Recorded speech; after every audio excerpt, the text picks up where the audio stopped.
अस्सलाम वालेकुम। मैं हूं समी इब्राहिम और आप देख रहे हैं हमारा यूट्यूब चैनल। 5 जनवरी है आज, मंगलवार, सन 2021। पाकिस्तान की सियासत में जो नेशनल मीडिया है उसमें तो पीडीएम छाई हुई है, तहरीक इंसाफ छाई हुई है, नून लीग है, पीपल्स पार्टी है, मौलाना फजलुर रहमान है, मरियम नवाज है और बिलावल भुट्टो। बहुत सारे इन लोगों के हवाले से गुफ्तगू हो रही है, उन्हीं को कवरेज मिल रही है। लेकिन अवाम की सतह पर एक नया फिनोमेना जन्म ले रहा है जिस पर मैं आज बात करूंगा, और वो है तहरीक लब्बैक पाकिस्तान, अल्लामा खादम हुसैन रिजवी की जमात। अल्लामा खादम हुसैन रिजवी, इंतकाल उनका नवंबर में हुआ, लेकिन उन्होंने जो नामूस रिसालत के हवाले से और जो पाकिस्तान के अंदर जो इस वक्त ग्रास रूट लेवल पर नहायत ही आम आदमी की सतह पर जो प्रॉब्लम्स हैं उनको उन्होंने हाईलाइट किया था और बहुत बड़े बड़े इज्तिमा भी हुए। लेकिन जो नेशनल मेन स्ट्रीम मीडिया है और जो मेन स्ट्रीम पॉलिटिकल पार्टीज हैं, क्योंकि उनके लिए वो एक खतरा थे, तो इसलिए ये कह दिया गया कि वो शायद पाकिस्तान की किसी एजेंसी ने उनको खड़ा किया है, उसका मकसद नून लीग को कमज़ोर करना है, उसका मकसद पाकिस्तान की आईएसआई है जो उसका इन्फ्लुएंस पॉलिटिक्स में ज़्यादा बढ़ाना है। इस तरीके से करके उसको उसको दागदार करने की कोशिश की गई, उसको मेन स्ट्रीम पॉलिटिकल अरीना से उसको निकालने की कोशिश की गई। और फिर जब वो इलेक्शन कमीशन भी गए अपने आप को as a political party register कराने के लिए, तो उनको इलेक्शन लड़ने की भी इजाज़त नहीं दी गई। इंतहा पसंदी का इल्ज़ाम लगाया गया। कह वो क्या रहे थे कि नामूस रिसालत पर कोई एग्रीमेंट मंजूर नहीं है। नबी पाक सल्लल्लाहु अलैहि वसल्लम की जो हुर्मत है, उनका जो तकद्दुस है, जो शान रिसालत है, उस पर वो किसी तरह का भी कोई कंप्रोमाइज़ करने के लिए तैयार नहीं।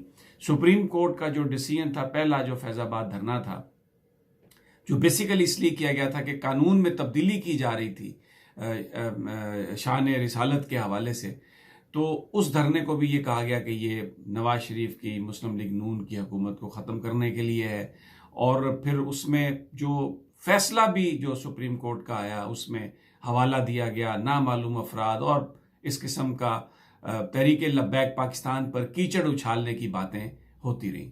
लेकिन पाकिस्तान की आवाम ने तहरीक लब्बैक पाकिस्तान को मुस्तरद नहीं किया और उन्होंने इस प्रोपेगेंडे पर असर नहीं धरा। मैं आपको थोड़ी सी मिसाल देता हूँ। 2018 के जो इंतखाबात थे, 14 कौमी असम्बली की सीट्स पर 21 लाख वोट हासिल किए तहरीक लब्बैक ने।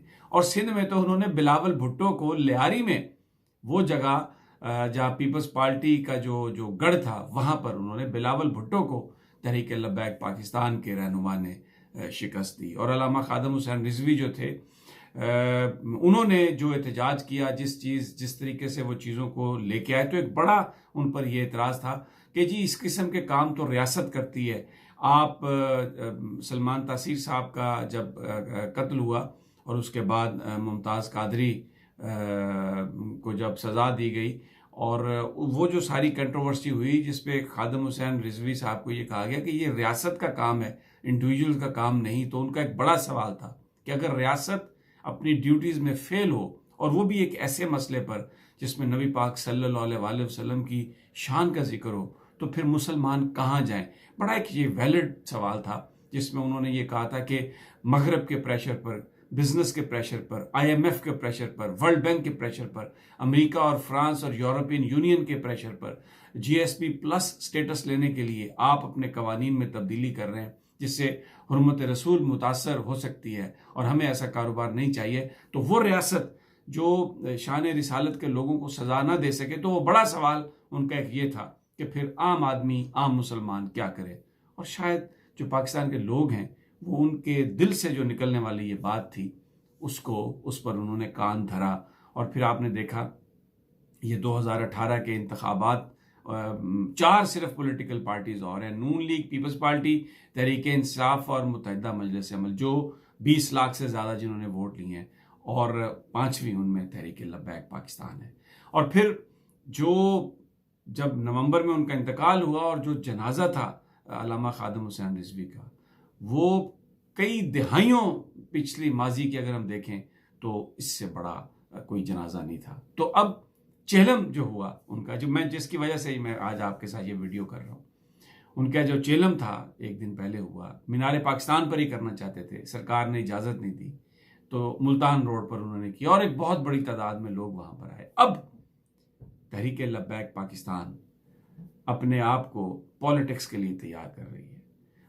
ऐसे वक्त में जब ये बड़े मेन स्ट्रीम सियासतदान अपनी ज़ाती जायदादों, अपनी करप्शन के केसेस को, अपने आप को उनसे बचाने के लिए, और ये पाकिस्तान के इदारों पर तनकीद कर रहे हैं, पाकिस्तान के लोगों के मसाइल को उन्होंने नज़रअंदाज किया है, और कोई अपना अब्बू बचाओ मुहिम पर है, कोई दादा बचाओ मुहिम पर है, कोई अपना मुल्ला बचाओ मुहिम पर है।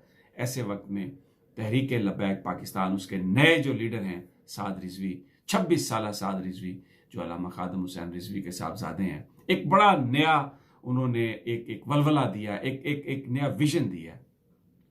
और उनके मुताबिक अब ये जो इज्तिमा है, ये जो लोग हैं तहरीक लब्बैक पाकिस्तान के, वो अपने आप को तैयार करें इलेक्शंस के लिए, क्योंकि तहरीक लब्बैक के पास हमदर्दी मौजूद है, उनके पास लोगों की हमायत मौजूद थी, लेकिन शायद उनके पास वो स्ट्रक्चर नहीं था जो जमात इस्लामी के पास है, जो मौलाना फजलुर रहमान के पास है, जो दूसरी पॉलिटिकल पार्टीज़ के पास है, जिसकी वजह से इलेक्शंस में वो को बहुत बेहतर नतायज नहीं दे सके।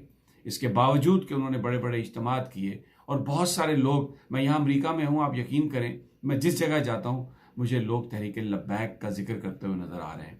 और इसको जो पाकिस्तान के इंटेलेक्चुअल्स हैं, जो दानिश्वर हैं, जो अपने आप को बड़ा मोतबर समझते हैं, वो कह रहे हैं कि जी अगर ये तहरीक लब्बैक मेन स्ट्रीम में आ गई तो ये इंतहा पसंदी मेन स्ट्रीम में आ जाएगी और ये बड़ा खौफनाक ट्रेंड होगा। ये बिल्कुल खौफनाक ट्रेंड नहीं होगा। मैं उन सबको जवाब देना चाहता हूँ, मैं किसी का नाम नहीं लेता।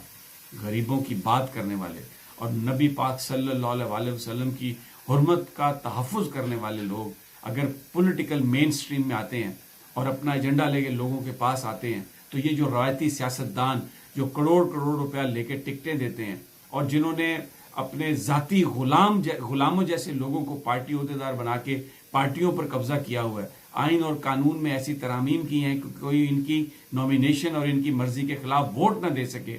पाकिस्तान के लोगों को ऐसी क़यादत चाहिए। इस वक्त तहरीक लब्बैक पाकिस्तान वो अब प्लेटफॉर्म बनाने की बात कर रही है। और जो मेरे पास इत्तलात हैं, तहरीक लब्बैक पाकिस्तान डॉक्टर्स का एक फोरम बनाने वाली है, इंजीनियर्स का फोरम बनाने वाली है, ख़वातीन का फोरम बनाने वाली है, इसी तरीके से यंग जो लोग हैं उनका एक फोरम बनाने वाली है। मेन स्ट्रीम अपना पूरा जो एक पॉलिटिकल जो एजेंडा है उसको वो लेके जमात आने वाली है। और ये एक खतरे की घंटी है, मैं आपको बता रहा हूँ। तहरीक लब्बैक पाकिस्तान को ISI या किसी एजेंसी का स्टूज समझने वाले लोगों के लिए ये एक लम्हा फिक्रिया है।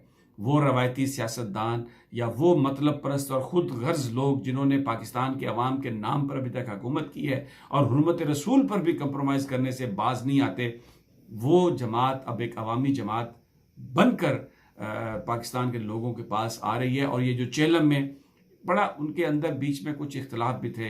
अशरफ जलाली साहब ने एक अलहदा अपना सेगमेंट बना लिया था। पीर अफजल गुजरात के, वो हालांकि निकल गए थे 2019 में, लेकिन उन्होंने आके ये कहा कि अब ये जमात जो है ये हमारी है। लेकिन अब वो जो उनकी मजलिस आमला है तहरीक लब्बैक पाकिस्तान की, उन्होंने लीडरशिप के तमाम जो मसाइल थे उनको सेटल कर दिया। साद रिजवी अपने वालिद का मिशन लेके, एक नौजवान आदमी, खूबसूरत आदमी, अच्छी बात करने वाले आदमी, और क्यों ना जो नबी पाक सल्लल्लाहु अलैहि वसल्लम की हुर्मत की बात करे, वो अच्छा क्यों ना लगे, उसके साथ अल्लाह की ताकत शामिल क्यों ना हो, एक नई चॉइस लेके पाकिस्तान के पास आ रहे हैं। और इस आलम में जो लोग उनको इंतहा पसंद कहते हैं, जो लोग उनके बारे में मुख्तलिफ किस्म की बातें करते हैं, उनको ज़बरदस्त करारा जवाब दिया। और इसमें एक और मैं बात कह दूं, जो बरेलवी मकतबा फ़िक्र है पाकिस्तान में, वो लोग रूरल एरियाज़ में बड़े स्ट्रॉन्ग हैं, लेकिन अर्बन एरियाज़ में उनकी स्ट्रेंथ इतनी नहीं थी। और जो लोग थे, अंस नूरानी जैसे लोग, वो PDM मौलाना फजलुर रहमान ने अपने पीछे लगा लिए।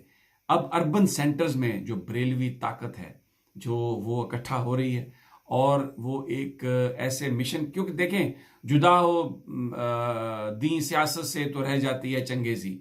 तो ये बिल्कुल सियासत और दीन का बड़ा गहरा ताल्लुक है, हमारे मुल्क के कवानीन का बड़ा गहरा ताल्लुक है। और अगर हम नबी पाक सल्लल्लाहु अलैहि वसल्लम की अज़मत को और उनकी शान को सही अंदाज में प्रोटेक्ट करें तो इसका मतलब यह है कि हम गरीब को भी प्रोटेक्ट करेंगे। उनके जो ख्यालात थे, उनका जो दर्स था, फिर हम उसे भी इम्प्लीमेंट करेंगे। तो ये इन बड़े बड़े सियासतदानों के लिए एक बड़ा लम्हा फिक्री है। बड़ा शोर मचाएंगे, बड़ा इल्ज़ाम लगाएंगे, एजेंसियों ने ये कर दिया, वो कर दिया, लेकिन सबसे बड़ी ताकत आप हैं, अवाम है। और नबी पाक की मोहब्बत के साथ ये मुल्क बनाया गया था, रमज़ान शरीफ में बना था, और इसका मतलब ही ये था, इसका नारा ही ये था, पाकिस्तान का मतलब क्या, ला इलाहा इल्लल्लाह। दोस्तों साथियों, अगली वीडियो तक इजाज़त दीजिए। इंशाल्लाह जल्द मुलाकात होगी। अल्लाह निगहबान।